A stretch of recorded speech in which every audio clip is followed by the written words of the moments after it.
Right, and China has assured on X that Taiwan will not be a topic of talks. However, Rubio has said that Trump will be talking about, Taiwan issues. So how do you see this panning out? And do you think Trump will be able to discuss Taiwan with Xi Jinping? I'm sure China would be far more interested in talking about Taiwan rather than President Trump. I think President Trump would be very happy not to even broach the subject. Anything really geopolitically, China views through the Taiwan lens. It's absolutely crucial for China historically, geopolitically, ideologically, whereas I'm sure Trump would be very happy not to talk about it at all.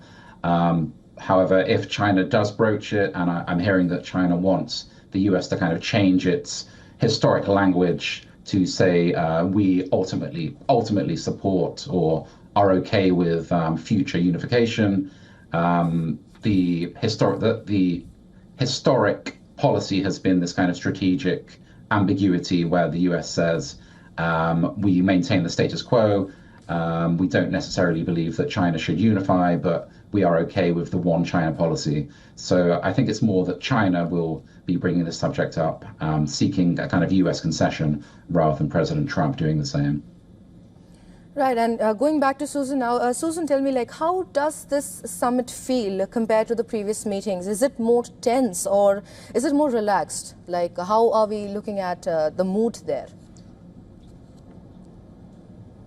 Well, President Trump often talks about the relationship that he's built with Xi Jinping, and he believes that he has some kind of rapport with the Chinese president. However, one has to wonder whether or not Xi feels the same way about President Trump. I think, there is tension, of course, regarding the Strait of Hormuz. There is tension on China's part, as Daniel mentioned, regarding Taiwan. Ultimately, China really wants stronger U.S. language opposing Taiwanese independence, which it definitely will not get from the U.S. president. But then they also see areas of cooperation as well.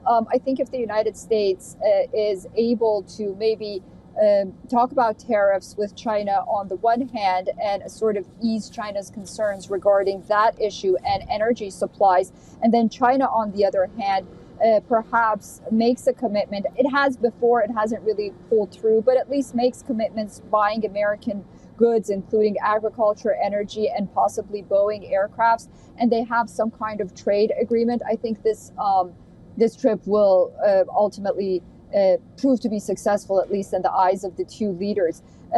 But maybe perhaps this meeting is more important because the China that President Trump is visiting right now is very different from the one that he visited about 9 years ago. On the one hand, China is surpassing or is equal to the United States when it comes to robotics and batteries. It has the world's largest naval fleet.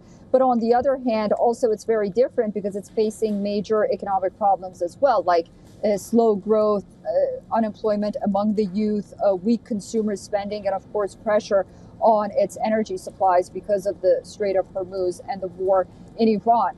So it's a different atmosphere and perhaps a little more challenging as well. Again, as Daniel mentioned, because of the rare earths mineral issues and the emergence of AI really since 9 years ago.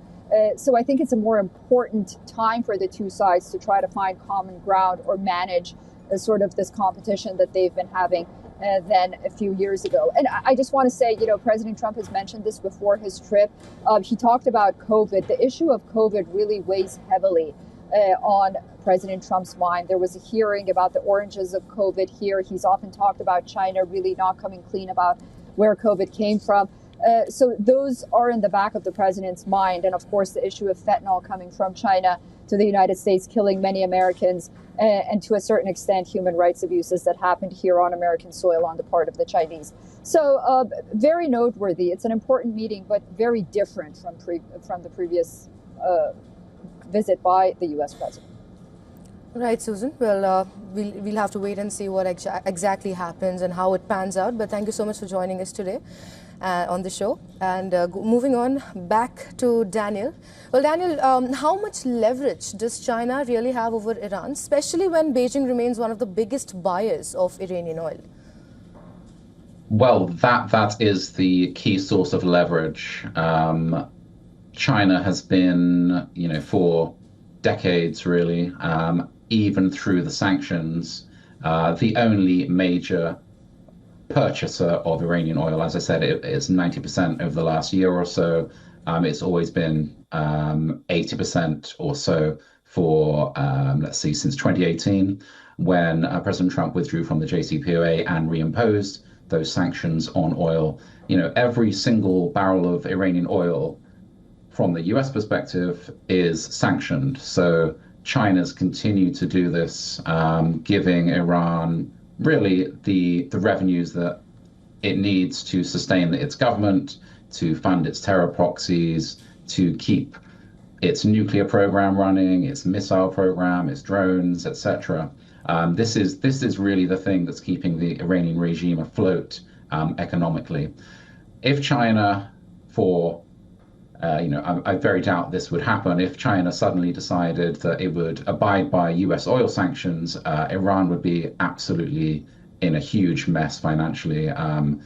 Even now, with the US blockade, Iran is in very perilous straits. But without Chinese support, it would be, I don't see any way it would be able to sustain itself. This is the key source of revenue. So that is really the main leverage it has. Right, and Daniel, we've all seen Donald Trump not being a big fan of JCPOA. We've heard that in his nation's address. But with the JCPOA officially gone and reports of Iran enriching at high levels, despite the recent strikes, what is the realistic breakout time right now? And can China actually guarantee, that Iran won't cross the nuclear threshold while these summit talks are still going on? No, China cannot guarantee anything. But neither can any other country. And I think that's why President Trump made that decision both last year in June 2025 to bomb those 3 nuclear sites, that triad of Iran's key nuclear facilities. And then again, when Iran threatened the negotiators, Steve Witkoff and Jared Kushner, that, oh, by the way, we have enough enriched uranium to make 11 nuclear bombs. I think that was probably the moment where President Trump, on or around February 28th, gave the go-ahead to take out this regime, and with the help of the Israeli Air Force, to remove all those missiles, the missile launchers, and the key production facilities, because obviously the missiles and the nuclear program are so intertwined. Without the missiles, the nuclear program is really nothing, and vice versa.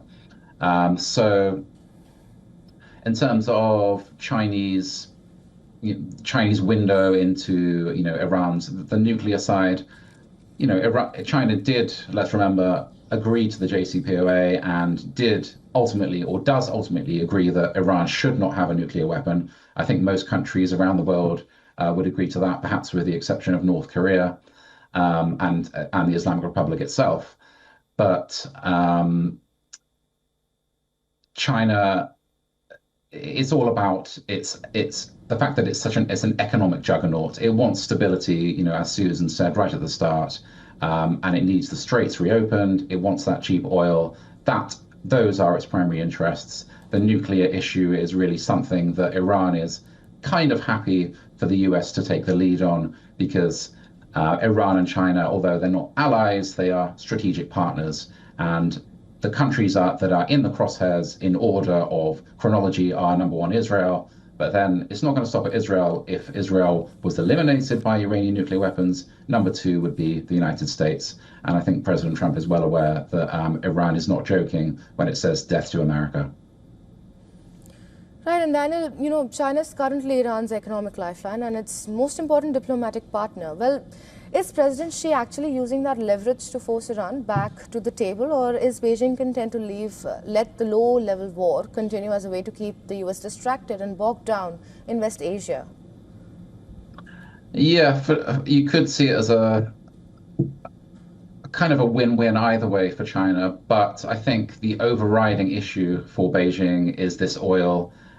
It's acquired and has acquired, as I say, heavily discounted oil, something like $4 to $6 on every barrel. and we're talking about millions of barrels per day. That soon adds up, and that gives China this huge economic and manufacturing advantage. That's why, in part or in large part, its goods are so cheaply produced, and why the prices are so cheap and attractive for buyers around the world. So it wants to really keep that discount going if it can at all costs. All right, we'll have to wait and see exactly how it pans out for both the countries. But thank you so much, Daniel Roth, for joining us today and giving us your insights on the same. Thank you.